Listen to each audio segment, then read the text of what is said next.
Imaginez un char qui roule à une vitesse d'1,5 km à l'heure en agitant des chaînes devant lui comme un fou. Cela semble absurde? Les Britanniques ont appelé cela une solution géniale au problème des champs de mines et ont envoyé des centaines de ces machines sur les plages de Normandie. C'est l'histoire du Sherman Crab, un char qui devait nettoyer les champs de mines, mais qui a passé la plupart de son temps à lutter contre sa propre conception. Les champs de mines étaient un véritable cauchemar pour chaque armée pendant la Seconde Guerre mondiale. Les Allemands en couvraient chaque mètre de terre qu'ils abandonnaient, transformant les champs de bataille en pièges mortels. Les Britanniques devaient faire quelque chose, car ils perdaient trop d'hommes et d'équipements. Le problème était simple. Comment traverser un champ de mines sans perte? La réponse s'est avérée bien plus complexe et absurde que quiconque n'aurait pu le prévoir. Les premières tentatives pour résoudre le problème sont apparues lors de la campagne d'Afrique du Nord, au moment de la bataille d'El Alamein. Les ingénieurs britanniques ont eu une idée qui semblait logique. Si nous ne pouvons pas traverser le champ de mines en toute sécurité, pourquoi ne pas simplement faire sauter toutes les mines devant nous? C'est ainsi qu'est née l'idée du char à fléau, une machine qui devait frapper le sol avec des chaînes et faire exploser les mines avant que le char lui-même ne roule dessus. La première version d'un tel véhicule fut le Scorpion, construit sur la base du char Matilda. La conception était simple à en pleurer. Sur le côté du char, on avait fixé une grande caisse en métal dans laquelle était placé un moteur séparé, entraînant un tambour rotatif avec des chaînes. Ça sonne bien? Il y avait cependant un petit problème. Quelqu'un devait s'asseoir dans cette caisse avec le moteur en marche pendant que le char traversait le champ de mines. Imaginez-vous cette conversation lors du recrutement. Nous avons besoin d'un volontaire qui s'assiera dans une boîte en métal, à côté d'un moteur vrombissant, pendant que des mines explosent en dessous. Peu de volontaires se présentaient, ce qui ne devrait surprendre personne. Les versions suivantes n'étaient guère meilleures. On a essayé de monter des systèmes similaires sur des chars Valentine. On a expérimenté différentes variantes du Scorpion. Il y avait même une version appelée Pram Scorpion, où le char poussait simplement devant lui tout le mécanisme à fléau sur un châssis séparé. Cela semblait aussi absurde que si un char poussait une poussette devant lui. Toutes ces conceptions avaient un défaut commun, un moteur séparé pour l'entraînement du fléau. Cela signifiait un poids supplémentaire, du carburant supplémentaire, des pièces de rechange supplémentaires et bien sûr ce malheureux qui devait surveiller tout cela au milieu des explosions. Les ingénieurs savaient qu'ils devaient inventer quelque chose de mieux. Le problème ne résidait pas dans l'idée du fléau elle-même. Celle-ci était tout à fait sensée. Le problème résidait dans l'exécution, qui ressemblait plus à un cirque qu'à un équipement militaire sérieux. Ils avaient besoin de quelque chose de plus simple, de plus fiable, et surtout de quelque chose qui ne nécessiterait pas de volontaires prêts à s'asseoir dans une boîte en métal au milieu d'un champ de mines. La solution est venue d'un homme qui, à première vue, n'avait rien à voir avec les chars. Rackham était un officier des blindés de la Première Guerre mondiale, mais après la guerre, il s'est occupé de la conception d'autobus pour la société AEC à Londres. Lorsque la Seconde Guerre mondiale a éclaté, son expérience de la mécanique et des moteurs s'est avérée inestimable. Rackham a eu une idée qui semblait simple. Pourquoi monter un moteur supplémentaire alors que le char en a déjà un? Il suffit simplement d'utiliser la puissance du moteur principal pour entraîner le fléau. Génialement simple, n'est-ce pas? Les Britanniques ont décidé d'utiliser le char Sherman comme base pour la nouvelle construction. Concrètement, ils ont choisi la version M4A4 qui portait dans le service britannique la désignation Sherman 5. Ce char était unique car il avait sous le capot un véritable monstre, le moteur Chrysler Multibank.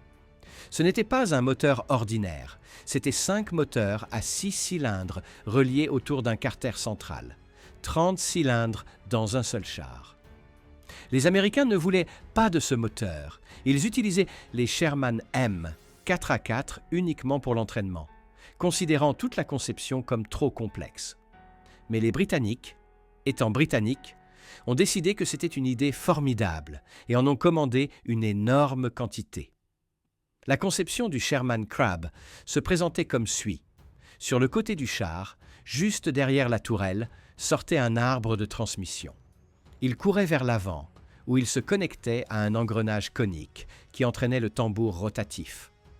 Sur ce tambour étaient montées des séries de chaînes qui devaient frapper le sol et faire exploser les mines.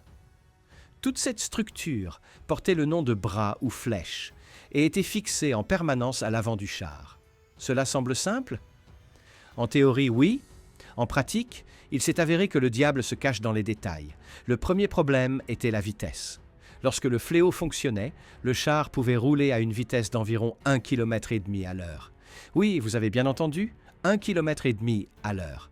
Un homme moyen marche plus vite.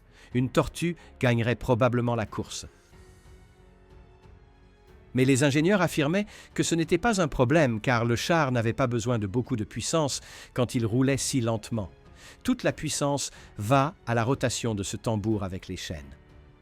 Logique, mais est-ce pratique? C'est une autre affaire.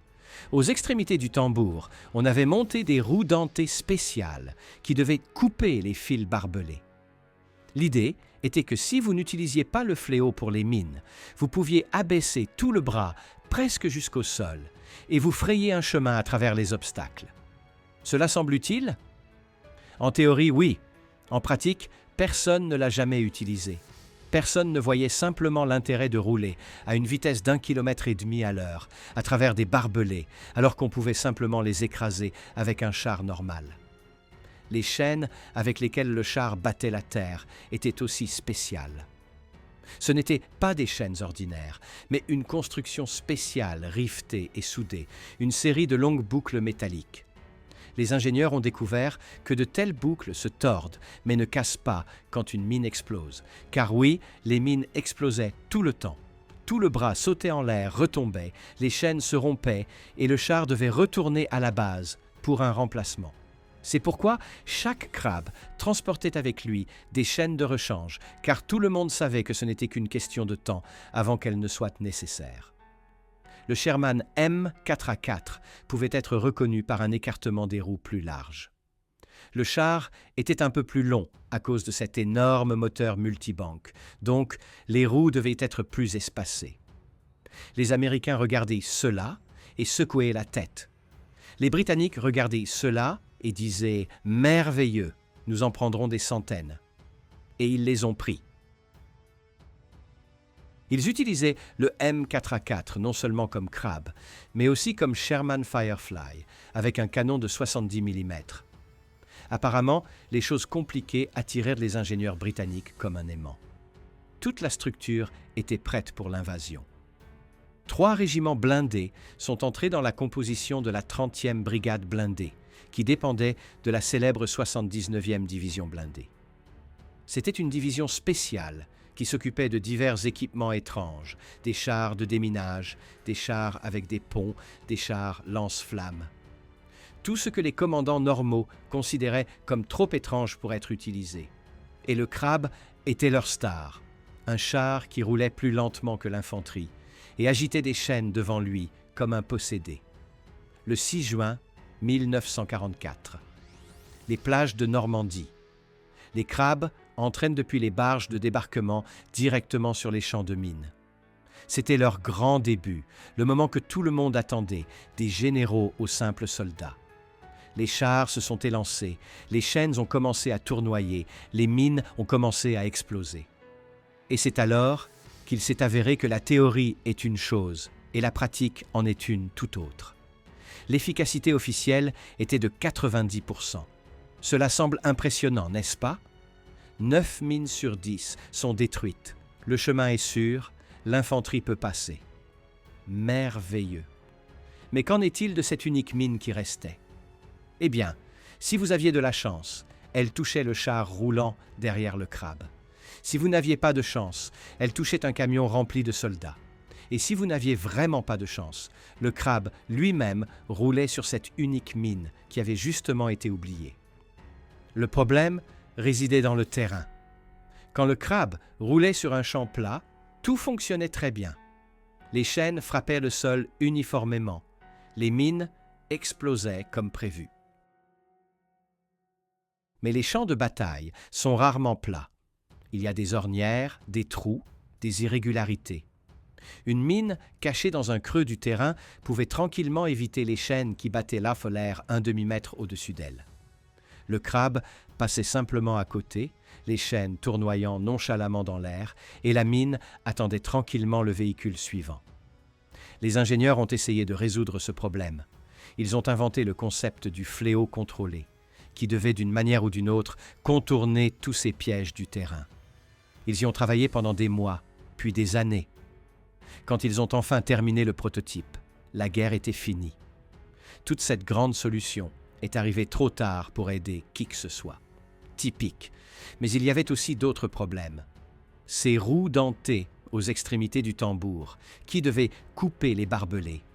Théoriquement, on pouvait abaisser tout le bras, presque jusqu'au sol, et se frayer un chemin à travers les obstacles. En pratique, personne ne le faisait. Pourquoi rouler à la vitesse d'un escargot mort à travers des fils de fer quand on peut simplement les écraser normalement? C'était comme avoir un couteau à beurre que l'on peut aussi utiliser comme tournevis, théoriquement possible, pratiquement insensé. Les Allemands, bien sûr, ne restaient pas inactifs. Quand ils ont vu comment les Crabs nettoyaient les champs de mines, ils ont décidé d'inventer quelque chose spécialement pour eux. Leur solution était simple et mortellement efficace. Ils ont pris une bombe aérienne, l'ont enterrée dans le sol et l'ont reliée à une mine de surface par un fil de traction. L'idée était géniale dans sa simplicité. Le char avance, les chaînes frappent la mine explose, cela fait automatiquement détonner la bombe aérienne en dessous. Boum! Fin du crabe, fin de l'équipage, fin du problème de déminage. Cela fonctionnait effroyablement bien. Les crabs sautaient en l'air comme des jouets, ne laissant derrière eux que des carcasses fumantes. Les Britanniques ont dû apprendre à reconnaître les signes, indiquant que les Allemands avaient utilisé cette astuce. Parfois cela réussissait, parfois non. C'était une loterie.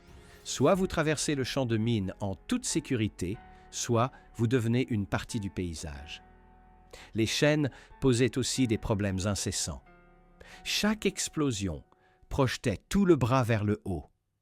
Le tambour retombait, les chaînes se tordaient, certaines cassaient, malgré toute cette construction spéciale rivetée. Le char ne pouvait travailler que pendant un temps déterminé, avant de perdre suffisamment de chaînes pour devenir inutile. Alors, il devait retourner à l'arrière, où les mécaniciens juraient, enlevaient les vieilles chaînes et en montèrent de nouvelles. C'était un cycle sans fin. Roule, bat, tombe en panne, répare, roule à nouveau. Les nuages de poussière étaient un autre cauchemar. Quand ces chaînes tournaient à pleine vitesse, frappant le sol, elles soulevaient de tels nuages de poussière et de boue qu'on ne voyait rien. Littéralement rien. Le conducteur conduisait presque à l'aveugle, comptant sur le fait que quelqu'un de l'extérieur le guiderait. Le viseur était inutile, la tourelle était inutile, tout était couvert d'une épaisse couche de boue et de poussière. C'était comme essayer de conduire une voiture dans une tempête de sable, sauf que cette tempête de sable voyageait avec vous tout le temps. Les champs de mines en Normandie étaient partout. Les Allemands avaient eu des mois pour préparer la défense et ont utilisé ce temps parfaitement. Chaque plage, chaque route, chaque champ était semé de mines antipersonnelles et anti-chars. Les Crabs partaient en premier, battant la terre avec leurs chaînes, faisant exploser les mines l'une après l'autre. C'était bruyant, sale et effrayant. Et oui, cela fonctionnait. Mais cela valait-il tout ce tracas? C'est une toute autre question. Quand le crabe commençait le déminage, l'équipage devait effectuer une action absurde, tourner la tourelle dos à la direction de la marche. Oui, vous avez bien entendu. Le char avançait, mais le canon était dirigé vers l'arrière. La raison était simple. Tous ces nuages de poussière, de boue et d'éclats volant dans l'air détruiraient le viseur et tout ce qui se trouvait à l'avant de la tourelle. Donc, l'équipage tournait toute la tourelle pour protéger l'équipement sensible. Le problème était que si un ennemi apparaissait soudainement devant, le char ne pouvait pas tirer. Il devait d'abord arrêter de battre, Attendre que la poussière retombe, tourner la tourelle et seulement ensuite combattre. Une tactique tirée des pires cauchemars de tout commandant de char. Mais il s'est avéré que ce canon de 70 mm était bien plus utile que tout ce système de fléaux. Lors du débarquement en Normandie, les équipages des Crabs ont rapidement découvert que les Allemands étaient assis dans des bunkers et des positions fortifiées le long des plages. Et alors quelqu'un a eu une idée. Et si nous commencions simplement à tirer sur ces bunkers, au lieu de battre la terre?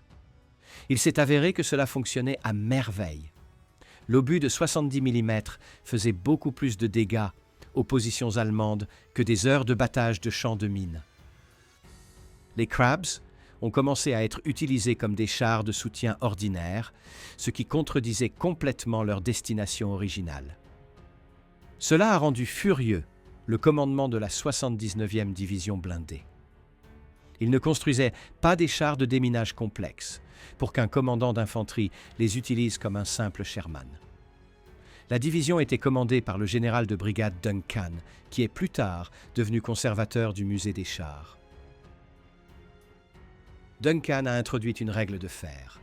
Les Crabs ne pouvaient être prêtés à d'autres unités que pour le déminage, uniquement et exclusivement pour cela. Une fois le champ nettoyé, les chars devaient immédiatement retourner à la 79e division blindée. Pour faire respecter cela, Duncan envoyait ses officiers comme agents de liaison dans chaque unité qui empruntait des Crabs. La tâche de ces officiers était de veiller à ce que personne n'utilise les chars pour autre chose. C'était une lutte incessante. Les commandants des autres divisions regardaient le Crab et voyaient un char avec un canon. Ils voyaient quelque chose qu'ils pouvaient utiliser au combat. Ils se fichaient que ce char ait un grand tambour avec des chaînes à l'avant. Ils avaient besoin d'un soutien-feu supplémentaire, et là, ils avaient un char avec un équipage. La solution idéale. Les officiers de liaison devaient littéralement se tenir au-dessus des commandants des autres unités et les réprimander comme des enfants. Non, vous ne pouvez pas utiliser le Crab pour bombarder ce village. Non, vous ne pouvez pas le prendre en patrouille. Non, vous ne pouvez pas le garder plus longtemps, juste parce qu'il vous est utile. Quand ils auront fini le déminage, ils reviennent chez nous. Point final. C'était un travail frustrant, car tout le monde savait que théoriquement, le Crab pouvait combattre comme un Sherman normal. Mais le règlement était le règlement. Les Américains ont emprunté quelquefois des Crabs aux Britanniques. Ils regardaient ces chars avec un mélange de fascination et d'incrédulité. Le battage de la terre avec des chaînes leur semblait trop compliqué, trop peu fiable, trop absurde. Mais ils admettaient que parfois cela fonctionnait. Ils les utilisaient pendant une courte période, puis les rendaient avec soulagement. Ils préféraient leur méthode. Des ingénieurs avec des détecteurs de mines, des sapeurs avec des baïonnettes, parfois simplement un char qui partait en premier et comptait sur la chance. C'était plus simple que d'entretenir ces monstres britanniques. Le Crab pouvait théoriquement nettoyer tout type de mines, des petites mines antipersonnelles aux grosses mines anti-chars. En pratique, c'était la roulette. Parfois les chaînes touchaient une mine parfaitement et la faisaient détonner. Parfois la mine était placée en angle et la chaîne ne faisait que la déplacer. Parfois la chaîne passait simplement à côté. Les Allemands ont très vite appris comment placer les mines pour que les Crabs aient le plus de problèmes possible. Ils les enterraient plus profondément, les plaçaient sous des angles étranges, mélangeaient différents types dans un même champ. Chaque champ de mine était un défi différent. Les mécaniciens détestaient les Crabs. Après chaque action, le char revenait couvert de boue de haut en bas, avec la moitié des chaînes en lambeaux, parfois avec le bras endommagé, toujours avec quelque chose de cassé. L'arbre de transmission se tordait, l'engrenage conique se bouchait, les roulements du tambour grillaient. C'était un cauchemar d'entretien sans fin. Un Sherman ordinaire nécessitait déjà beaucoup d'attention, mais le Crab était 10 fois pire. Chaque heure de travail signifiait 3 heures de réparation. La 30e brigade blindée avait 3 régiments complets de Crabs. C'était des centaines de chars, des centaines d'équipages, des milliers de chaînes à remplacer. La logistique était un cauchemar. Des pièces de rechange, des chaînes de rechange, des engrenages de rechange. Tout devait être apporté d'Angleterre via la Manche. Le commandement promettait que les Crabs changeraient la façon de mener la guerre. En réalité, ils ont surtout changé la taille des entrepôts de pièces détachées. Alors que la guerre approchait de sa fin, les ingénieurs travaillaient toujours à l'amélioration du concept du char à fléau. Vous vous souvenez de ce problème avec les irrégularités du terrain? Ces mines cachées dans des creux que le crabe ignorait simplement. Quelqu'un a enfin décidé de réparer ça. Ils ont inventé ce qu'on appelle le fléau contrôlé, un système qui devait d'une manière ou d'une autre gérer le terrain inégal. Le projet était ambitieux, complexe et prometteur. Les ingénieurs y ont travaillé mois après mois. Ils testaient différentes configurations, différentes manières de fixer le bras, différentes méthodes de contrôle de la profondeur de frappe des chaînes. Cela devait être la solution à tous les problèmes du crabe. Fini les mines oubliées. Fini les pourcentages d'efficacité qui, en pratique, signifiaient qu'une mine sur 10 restait dans le sol. Cela devait être parfait. Le prototype était prêt en 1945. Il était beau. Il fonctionnait exactement comme prévu. Les ingénieurs étaient fiers. Le commandement était satisfait. Tout était merveilleux. Il n'y avait qu'un seul petit problème. Le 8 mai 1945, les Allemands se sont rendus. La guerre en Europe était finie. Le fléau contrôlé est arrivé trop tard pour aider qui que ce soit. Tout ce travail, tous ces tests, toute cette amélioration, pour rien. L'histoire du crabe en résumé. De bonnes idées qui arrivent soit trop tôt, soit trop tard. Mais revenons au Sherman M4A4 lui-même et à cet absurde moteur Chrysler Multibank. Les Américains regardaient ce moteur comme une mauvaise blague. 30 cylindres, 5 moteurs séparés, reliés ensemble. C'était trop compliqué, trop peu fiable, trop difficile à entretenir.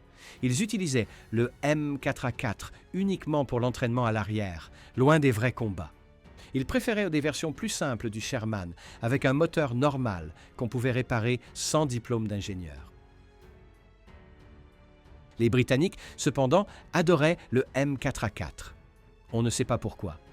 Peut-être parce qu'ils aimaient les choses compliquées, peut-être parce que quelqu'un au commandement avait un sens de l'humour étrange, ou peut-être simplement parce qu'ils en avaient reçu beaucoup et devaient en faire quelque chose. Quoi qu'il en soit, ils ont pris des centaines de ces chars et les ont transformés non seulement en Crabs, mais aussi en Sherman Firefly, la version avec le puissant canon de 70 mm. Le Firefly était vraiment efficace. Le Crab, eh bien, il était au moins intéressant. On pouvait reconnaître le M4A4 à son écartement des roues plus large. Ce long moteur signifiait un châssis plus long, donc les roues devaient être plus espacées. Un tankiste expérimenté pouvait reconnaître le M4A4 de loin, juste à sa silhouette. C'était comme un sceau d'identification. Si vous voyiez un Sherman avec des roues largement espacées, vous saviez que c'était un véhicule britannique avec ce moteur fou de 30 cylindres. La 79e division blindée était la maison de tous les chars étranges que les Britanniques avaient inventés pendant la guerre. Les Crabs n'étaient qu'une partie de cette collection. Il y avait aussi des chars avec des ponts, des chars lance-flammes, des chars pour pousser les obstacles. Le commandement appelait cela « équipement blindé spécialisé ». Les soldats ordinaires appelaient cela « un cirque sur chenilles ». Mais il faut admettre que parfois ce cirque fonctionnait. Après la guerre, les Crabs ont rapidement disparu de la ligne de front. Personne n'avait besoin de chars qui roulaient à une vitesse d'1,5 km à l'heure et battaient la terre avec des chaînes. Les champs de mines devaient bien sûr être nettoyés. L'Europe en était semée. Mais pour cela, on utilisait des sapeurs, des détecteurs de mines et le simple dévouement humain. On n'utilisait pas de machines complexes qui nécessitaient des heures d'entretien après chaque heure de travail. Quelques Crabs ont été conservés comme pièces d'exposition. On peut les voir dans les musées de chars, se tenant fièrement avec ce grand tambour à chaîne à l'avant. Ils ont l'air impressionnants. Les plaques d'information racontent leur rôle clé lors du jour J. Comment ils nettoyaient les plages de Normandie, comment ils sauvaient la vie de centaines de soldats. Tout cela est vrai. Mais Il est aussi vrai qu'ils passèrent la plupart du temps dans les ateliers, qu'ils ignoraient une mine sur 10, qu'ils étaient plus lents qu'un soldat à pied. Le Sherman Crab était une idée qui sonnait bien sur le papier. Utiliser la puissance du moteur principal du char pour entraîner le fléau. Traverser le champ de mines, faire détonner les mines, ouvrir la voie au reste de l'armée. Simple, élégant, efficace. En pratique, nous avons eu un char qui roulait plus lentement qu'un escargot, détruisait ses propres chaînes toutes les heures, nécessitant un entretien constant et ignorant suffisamment de mines pour que cela reste dangereux. Mais vous savez quoi? Il fonctionnait. Peut-être pas parfaitement, peut-être pas comme les ingénieurs l'avaient promis, peut-être pas comme les généraux en rêvaient. Mais sur les plages de Normandie, quand il fallait traverser ces maudits champs de mines, le crabe faisait son boulot. Pas élégamment, pas rapidement, pas sans problème. Mais il le faisait.